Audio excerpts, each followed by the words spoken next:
Bible कहती है कि जब सैमसन नाराज हुआ अपने ससुर से, फिलिस्तियों से, उन लोगों से, तो उसने 300 लोमड़ियों को पकड़कर और दो दो लोमड़ियों की पूंछ को बांधकर उनके खड़े खेतों में भेज दिया था। और लिखा उनके खड़े खेतों में आग लग गई थी। तो सैमसन ने इस तरह से अपनी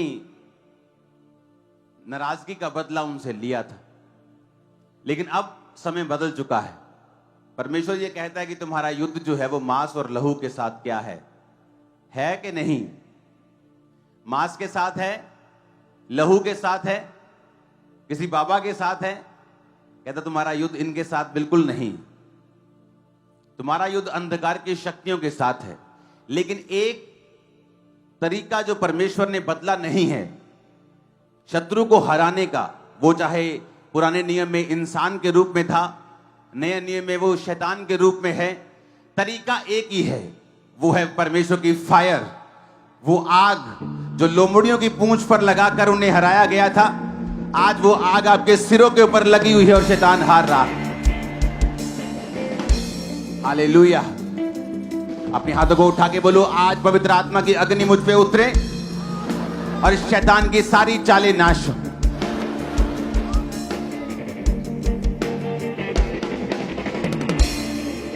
ऊंची आवाज में हालेलुया, आमीन। तो तरीका परमेश्वर का बदला नहीं। पुराने समय में उसने लोमड़ियों को पकड़ा, उनकी पूंछ को दो दो करके बांधा और आग लगाकर उनको खड़े खेतों में भेज दिया था और फिलिस्तियों के सारे खेत जला दिए थे।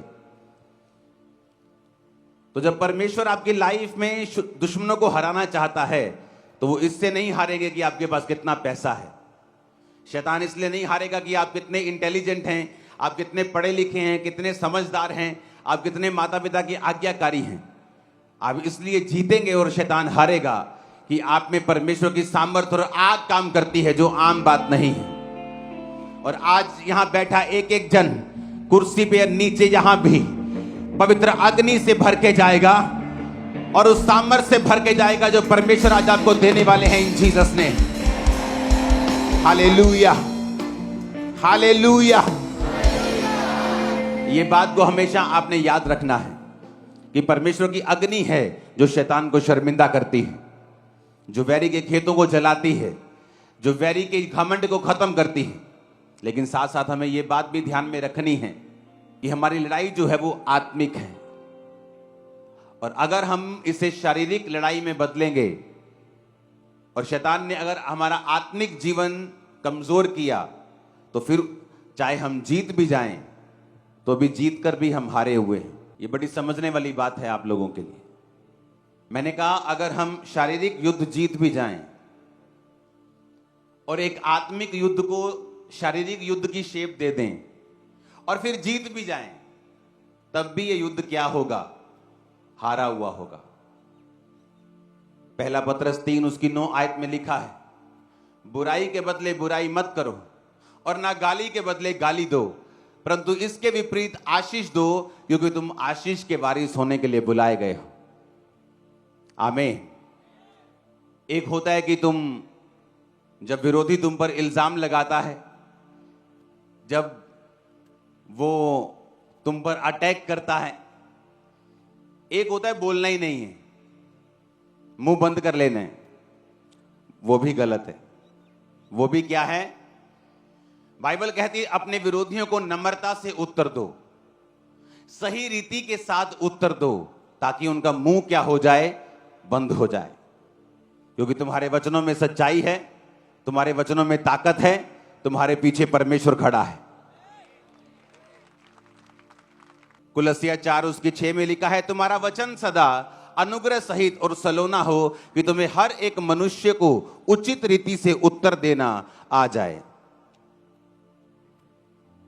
किस रीति से उत्तर देना है? किस रीति से? बोलो, उचित रीति से, सही रीति से, सही तरीके से। अगर आपका उत्तर डांग, सोटे, तलवारें और तोपे हैं तो वो गलत उत्तर है।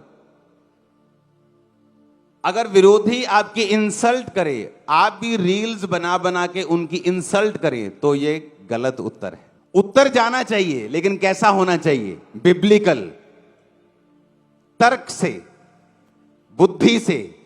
ऐसा होना चाहिए कि जुबान बंद ना हो, पक्की बंद हो जाए, सिल जाए एक बार में। लेकिन जब क्रिश्चियन लोग नीचे कमेंट करेंगे गालियों के साथ, तो वो सही रीति के साथ उत्तर नहीं है। आपने इस लड़ाई को शारीरिक लड़ाई बना दिया, और जब एक क्रिश्चियन शारीरिक लड़ाई लड़ने के लिए चला जाता है, वो थक जाता है, क्योंकि वो थकावट फिर परमेश्वर की ओर से होती है। तो क्रिश्चियन चुप रहे? नहीं, वचन कहता है उचित रीति से उत्तर दो। बाइबल कहती है जब पौलुस लोगों को उत्तर देता था तो लोगों के मुंह बंद हो जाते थे। जब जीसस क्राइस्ट लोगों को उत्तर देते थे तो मुंह बंद हो जाते थे, बोलने के काबिल नहीं रहते थे वो लोग। लेकिन ऐसी रील्स बनाना जो इंसल्टिव हो, चाहे आपके दुश्मन के लिए ही हो, बिब्लिकली वो रॉन्ग है। हालेलुया। यीशु मसीह ने कहा लूका 6 उसकी 27 से 30, परंतु मैं तुम सुनने वाले से कहता हूं, अपने शत्रुओं से प्रेम रखो, जो बैर करे उनका भला करो, जो श्राप दे उन्हें आशीष दो, जो अपमान करे उनके लिए प्रार्थना करो। उनका अपमान मत करो, क्या करो? उनके लिए प्रेयर करो। उचित रीति से उनको क्या करो? उत्तर दो। जब तुम उचित रीति से उत्तर दोगे, प्रभु तुम्हारे साथ रहेगा और तुम्हें दुनिया की ताकत कोई हरा नहीं पाएगा, क्योंकि परमेश्वर तुम्हारे संग होगा। अगर तुम वचन के संग चल रहे हो तो तुम प्रभु के संग चल रहे हो, क्योंकि वचन ही परमेश्वर है। अगर तुम वचन को अपने सामने रख के चल रहे हो तो तुम परमेश्वर को अपने सामने रख के चल रहे हो। अगर तुम वचन को अपनी लाइफ में अपना के चल रहे हो तो तुम परमेश्वर को अपनी लाइफ में अपना के चल रहे हो। तो जब परमेश्वर तुम्हारी जिंदगी में होगा, कोई भी तुम्हें हरा नहीं पाएगा। आमीन। तो बाइबल कहती है कि तुम्हारा वचन सदा अनुग्रह सहित और सलोना हो, कि तुम्हें हर एक मनुष्य को उचित रीति के साथ उत्तर देना आ जाए। सब बोलो आमीन। तो जब आप उत्तर दें, चुप रहना भी पाप है। आमीन। लेकिन उत्तर देना है तो बिब्लिकल देना है, मुंह बंद करने वाला देना है, ठोक के देना है, परवाह नहीं करनी है, क्योंकि खुदा हमारे साथ है। हमारा हिस्सा भारा रहता है, चाहे हम एक भी हो तो भी भारी है। हालेलुया। क्योंकि परमेश्वर ने कहा अपने वैरी को इतना ही रखना है कि उसको तुम मसीह में लेके आ सको बाद में। हालेलुया। उसे वचन का पता हो कि मेरा पाला किन से पड़ा है, चाहे क्रिश्चियन मेजॉरिटी में हो, किसी स्टेट में मिनॉरिटी में हो, ये कभी मारते नहीं किसी को। जाओ देख लो। कुछ लोग बोलते हैं जब ये ज्यादा बढ़ जाएंगे जी हम पर आ जाएंगे जी। हम तो पहले ही ज्यादा 90% है। देखो पूर्व में, साउथ में चले जाओ 40% है स्टेट्स में। बताओ कोई क्रिश्चियन लोगों ने इकट्ठे होकर दंगा करके लोगों को मारा हो जाएंगे नहीं, हो चुके हैं, हो गए हैं, कब से हैं। देखो जाओ, चले जाओ मिजोरम, सिक्किम, सब अरुणाचल प्रदेश, सब चले जाओ, तमिलनाडु, केरला, गोवा, सब चले जाओ, पीछे चले जाओ, आंध्र प्रदेश, सब चले जाओ इधर वाली साइड। 40% 35% लोग क्रिश्चियन हैं। जब लोग बोलते हैं कि दुनिया में सबसे बड़ा धर्म क्रिश्चियन धर्म है, इसके 240 करोड़ फॉलोअर, ये गलत है। 240 करोड़ जो फॉलोअर हैं उनका नाम पीटर है, जॉन है, जो क्रिश्चियन, उनकी बात हो रही है। उसमें मैं अभी शायद आता ही नहीं हूं, क्योंकि अभी सेंसस नहीं हुआ इंडिया का पिछले 13-14 साल से। आप मेरी बात समझ रहे कि नहीं? हम लाखों करोड़ों लोग तो उसमें आते ही नहीं हैं अभी। तो जीसस को मानने वाले तो करोड़ों लोग हैं। और कैसे हो गए इतने करोड़ों लोग? क्योंकि जीसस ने कहा कोई तेरे एक गाल पे थप्पड़ मारे, क्या कर ले दूसरा गाल। अरे पॉलिटिशियंस ने ऐसे बाइबल के वर्सेस को इस्तेमाल किया, महान बन गए। वो महान बने कि नहीं? महात्मा गांधी जी और भी बड़े बड़े बाइबल की वर्सेस को उन्होंने लिया कि यीशु मसीह ने कहा है। किसने कहा है ऐसा कि एक गाल पे थप्पड़ मारो दूसरा आगे? किसने नहीं कहा जीसस के अलावा। आप इमेजिन करो कि बड़े बड़े पॉलिटिशियन बाइबल की वर्स को यूज करके इतने महान बन गए कि आज आप दुनिया के जिस मर्जी कोने में चले जाओ, महात्मा गांधी जी की मूर्ति आपको वहां मिलेगी। आप लंदन चले जाओ, आप दुनिया के किसी देश में चले जाओ, महात्मा गांधी को सब लोग जानते हैं। बाइबल की एक वर्स को उन्होंने फॉलो किया और सब उन्हें जानते हैं। इमेजिन करो, आप पूरी बाइबल फॉलो करोगे तो क्या हाल होगा, और आपके अंदर जब परमेश्वर होगा तो क्या होगा। आप इमेजिन करके देखो कितनी ग्रेटनेस, कितने बड़े लेवल तक आप लोग जा सकते हैं, क्योंकि आपके पास परमेश्वर का जीवित वचन है। हालेलुया। तो जब हम लड़ें तो हमारी लड़ाई आत्मिक हो, तर्कों की हो, उचित शब्दों की हो।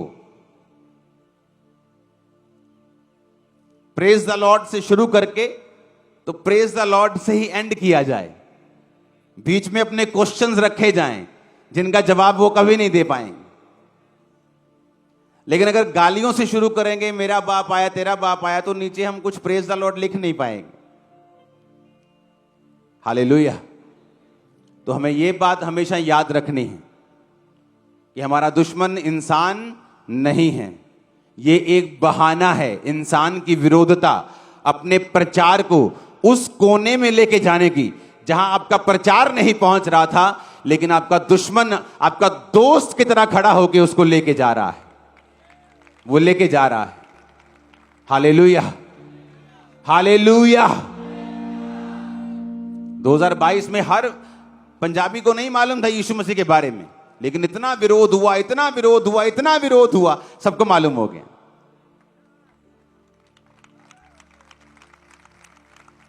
विरोधियों को विरोधियों मत बोला करो, उनको बोलो ANM की PR एजेंसी है ये, उसकी पब्लिसिटी करते हैं फ्री में। कहां पैसे लगाएंगे, लाखों रुपया देंगे टीवी चैनल को, 25 लाख एक बार का लगता है, अखबार में फोटो देनी हो, कहां अगले फ्री में लगे हुए हैं। क्यों विरोध करते हो तुम लोग? हालेलुया। आज 2022 में जब विरोध हुआ, आज पूरे पंजाब को यीशु मसीह के बारे में मालूम है। लोग बोलते हैं नेगेटिव भी लोगों को पता चला, नेगेटिव बातें यीशु मसीह की फैली, नेगेटिव। जब मेरे को यीशु मसीह का प्रचार हुआ था तो नेगेटिव हुआ था। जब मेरे को पहली बार यीशु मसीह के बारे में मालूम हुआ था, मुझे ये मालूम हुआ था कि ये पास्टर लोग ऐसा ऐसा ऐसा बोलते हैं, ये ऐसा ऐसा धर्म बदल देते हैं। लेकिन आज हुआ ना बदलाव, तो सच्चाई को छुपाया नहीं जा सकता, उसको रोका जा सकता है, कुछ देर के लिए छुपाया जा सकता है, लेकिन सूरज को कितनी देर छुपा लोगे, वो एंड में बाहर आएगा। कितने मेरी बात को समझ रहे हैं? तो जीसस क्राइस्ट सच्चाई है, वो धर्म का नाम नहीं है, वो रिलीजन नहीं है, वो सच्चाई, वो बाहर आएगी। प्रार्थना में रहो, उपवास में रहो, आनंदित रहो। अगर पंजाब की कलीसिया का विरोध हो रहा है तो समझ जाओ कि परमेश्वर पंजाब के पूरी तरह साथ है, वो आपको स्वर्ग से देखता है आपको। उसने कहा अगर लोग तेरा नाम लेकर तुझे कोसें, मेरा नाम लेकर बुरी बुरी बातें बोले, तेरा नाम बुरा कहें, तो स्वर्ग आनंद मनाना, स्वर्ग में तेरे लिए बड़ा प्रतिफल पड़ा है। जो भी तुमसे पहले जो असली प्रॉफिट थे उनका भी इसी तरह से विरोध हुआ था। कहता हाय तुम पर कि सब लोग तुम्हें भला कहें, हाय तुम पर जो तृप्त हो चुके हो, क्योंकि सब झूठे भविष्यद्वक्ताओं को भी लोग ऐसा ही बोलते थे। ऊंची आवाज में हालेलुया बोलो जरा। हम क्यों ना परमेश्वर के वचन को आगे लेके जाएं और सही रीति से, सलोनी रीति से, अच्छी रीति से और मुंह बंद करते हुए लेके जाएं। आमीन। और इससे क्या होगा? इससे पवित्र आत्मा आपके अंदर रहेगा, वो बाहर नहीं जाएगा। आप गाली निकालेंगे, आप क्रिश्चियन फाइट में तो आ जाएंगे, पर पवित्र आत्मा आपके बीच से चला जाएगा। क्यों यीशु मसीह का काम इतना फैला? अगर सोचो क्रिश्चियनिटी को भी जब लोग बुरा बोले, हम भी तलवारें लेकर निकल जाएं बाहर, हम कभी भी बढ़ते नहीं। आज क्रिश्चियन 400 करोड़ है, मैं आपको बता रहा हूं। उसका रीजन यही है कि क्रिश्चियन ने मारने के बदले मारा नहीं है, आशीषित किया है। इसलिए परमेश्वर ने सबूत दिया है कि तुम दुनिया में सबसे अधिक हो और ऐसे ही रहोगे। आप जाओ दुनिया के किसी कोने में, कौन है वहां पे? क्रिश्चियंस हैं। मिडिल ईस्ट को छोड़ दो, जाओ दुनिया के किसी कोने में, कौन बैठा है? दुनिया की बड़ी बड़ी संस्थाओं में कौन बैठा है? बड़े बड़े देशों के प्रेसिडेंट कौन है? बड़े बड़े देश किसके पास हैं? जाओ देखो।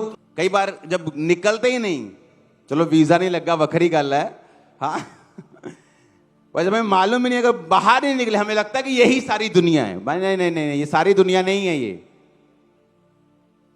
ये सारी दुनिया नहीं है।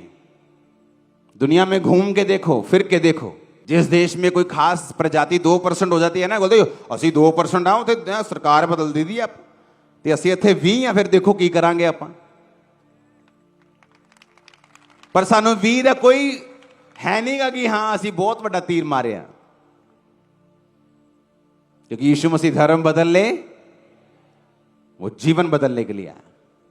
आज दुनिया के हर कोने में मसीहियत है, मसीही लोग हैं, बड़े बड़े पोजीशंस के ऊपर मसीही लोग हैं। हर जगह आप दुनिया में जाओ, घूमो, इंडिया से बाहर निकल के देखो, आपको मालूम होगा। यीशु मसीह ने कहा तुम्हारा उजाला मनुष्यों के सामने क्या हुए? चमके। तुम्हारा नेचर, तुम्हारा स्वभाव उनको मालूम हो, तुम्हारा देखना चलना फिरना उनको मालूम हो कि ये जीवित परमेश्वर की संतान है, और वो लोग तुम्हें देखकर ही मसीह में आ जाएं। हालेलुया। आप एक बड़े बदलाव का कारण हो। आपकी प्रेयर्स के कारण प्रभु ने आपको बहुत आशीषित करना है। चर्च, जो आपने प्रार्थनाएं की है, जो आपने मेहनत की है, जो आपने बीजों को बोया है, उसने आपको बहुत अभी और आशीषित करना है। जब खामरा चर्च शुरू हुई तो लोगों को पवित्रताई के ऊपर चलाया गया, वचन के ऊपर चलाया गया, उन्हें शिक्षा दी गई। आज मैं जिस दुनिया के जिस भी कोने में जाता हूं, इसी चर्च के लोग हैं जो यहां से गए हैं। कोई वॉलंटियर है, कोई वकील बन गया है, कोई डॉक्टर बन गया है। इसी चर्च के वॉलंटियर्स, इसी चर्च के मेंबर्स, इसी चर्च के हैं। सब लोग वहीं पे जाके काम कर रहे हैं। दुनिया के हर कोने में हैं वो। कोई ऐसा कोना नहीं, कोई ऐसा यूरोप का देश नहीं, कोई ऐसा American continent, Australian continent, African continent में भी चर्चेस अभी ओपन हो रही हैं, जबकि वो पहले से मसीह में है, लेकिन हिंदी चर्चेस वहां नहीं। कारण क्या? आप लोग फैल गए हैं। परमेश्वर ने आपको फैलाया है, बरकत दी है। वचन पे चलने के कारण उसने आपको आशीष दी है। उसने विरोधियों को शर्मिंदा किया है, आपको बढ़ाया है उसने। Hallelujah, hallelujah. क्योंकि जो वैरी है वो आग से हारता है। बोलो, आग से हारता है। तो आग कभी कम नहीं होने देनी। जब शरीर आएगा आग कम होगी, व्यभिचार चोरी आएगी आग कम होगी, आप गालियां निकालेंगे आग कम होगी, आप रॉन्ग वर्ड्स यूज करेंगे आग कम होगी, आप डर जाएंगे नहीं बोलेंगे तब भी आग कम होगी। अगर आग आपकी लाइफ में रही, प्रभु की फायर आपकी लाइफ में रही, शैतान हमेशा शर्मिंदा था और रहेगा आपकी लाइफ से। आपके परिवार एक बड़ा काम होते हुए देखने वाले हैं। आपका फाइनेंस एक बड़ा काम होता हुआ देखने वाला है। आपके शरीर की हड्डियां एक बड़ा काम होते हुए देखने वाली हैं। आपके शरीर की बीमारियां परमेश्वर दूर करने वाला है। एक बड़ी हीलिंग आपका हिस्सा होगी आज यीशु के नाम में। मैं भविष्यवाणी करता हूं, बड़ी डिलीवरेंस आपका हिस्सा होगी यीशु मसीह के नाम में। भविष्यवाणी करता हूं, बड़ी बरकत आपका हिस्सा होगा। आमीन, ऊंचा आमीन, ऊंचा। ये आशीष हमारी है चर्च। हालेलुया, ऊंची आवाज में हालेलुया। हमारी लड़ाई क्या है? बोलो, शरीर की, किसकी है? आत्मिक लड़ाई है। फायर बना के रखनी है प्रार्थना के साथ, टीवी को ऑफ करके, आमीन, प्रेयर स्ट्रांग करके, चुगलियां बंद करके, दुश्मनियां बंद करके। आग जब बन के तुम्हारी लाइफ पे रहेगी, शैतान हमेशा शर्मिंदा रहेगा। वो अटैक करने आएगा और शर्मिंदा रहेगा। आमीन। मेरे को ऊंचे वाला चाहिए।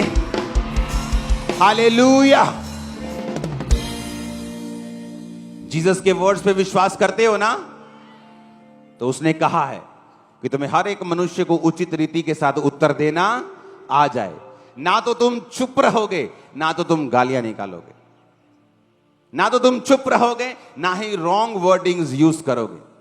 तुम उचित रीति के साथ, सलोनी रीति के साथ, तर्कों के साथ तुम उनके मुंह को बंद करोगे। बाइबल कहती है तुम्हारे अंदर एक पवित्र आत्मा है, कौन है अंदर तुम्हारे?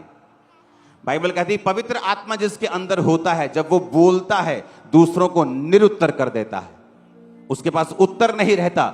अगर पवित्र आत्मा आपके अंदर है तो, क्योंकि आपके अंदर से सच्चाई की बात निकलेगी, झरनों की बात निकलेगी, जीवन जल निकलेगा। जब लोग बोलते हैं उनके अंदर से मृत्यु निकलती है, इसे मार देंगे, उसे मार देंगे, उसे खत्म कर देंगे। जब वो बोलते हैं उनके मुंह के अंदर से श्राप निकलते हैं, इंसल्ट निकलती है। पर जीसस ने कहा मैं तुमको जीवन जल का झरना बना दूंगा। जब तुम बोलोगे तो आशीष निकलेगी, जब तुम बोलोगे तो हीलिंग निकलेगी, जब तुम बोलोगे बरकत निकलेगी, जब तुम बोलोगे लोग आजाद होंगे, लोग चंगे होंगे, छुटकारा पाएंगे। आमीन ऊंचे वाला चाहिए चर्च। Hallelujah, hallelujah. हमें यीशु मसीह के वचन को लेके जाना है। उसने कहा तुम इस जगत में जलते हुए दीपकों की तरह दिखाई देते हो, तुम जगत की रोशनी हो, तुम नमक हो, तुम प्रिजर्वर हो, तुम्हारा परिवार तुम्हारे कारण बचाया जाएगा। उसने कहा तुम पृथ्वी के नमक हो, तुम्हारे कारण पृथ्वी और उसके लोग बचाए जाएंगे। तुम्हारा मोहल्ला तुम्हारे कारण बचाया जाएगा, तुम्हारे देश, तुम्हारा नगर, तुम्हारा स्टेट, तुम्हारे गांव तुम्हारे कारण बचाए जाएंगे। तू तेरा घराना बचाया जाएगा। अपने पड़ोसी को बोलो लड़ना है पर वचन के बीच में से होके लड़ना है, पर वचन के बाहर जाके नहीं लड़ना। लड़ना तो है पर आत्मिक लड़ाई को लड़ना है। और तेरे अगर ऊपर आग होगी तो शैतान शर्मिंदा रहेगा। यीशु के नाम में फायर को रिसीव करो। Kamra church, receive fire in the name of Jesus. परमेश्वर के गहरे वेदों को परमेश्वर के दास के द्वारा जानने के लिए और ऐसी और नई वीडियोस को देखने के लिए हमारे YouTube चैनल को सब्सक्राइब करें और साथ में बेल आइकन को प्रेस करें ताकि ऐसी और नई वीडियोस की नोटिफिकेशन सबसे पहले आप तक पहुंच सके। जुड़े रहें परमेश्वर की हजूरी के साथ। God bless you.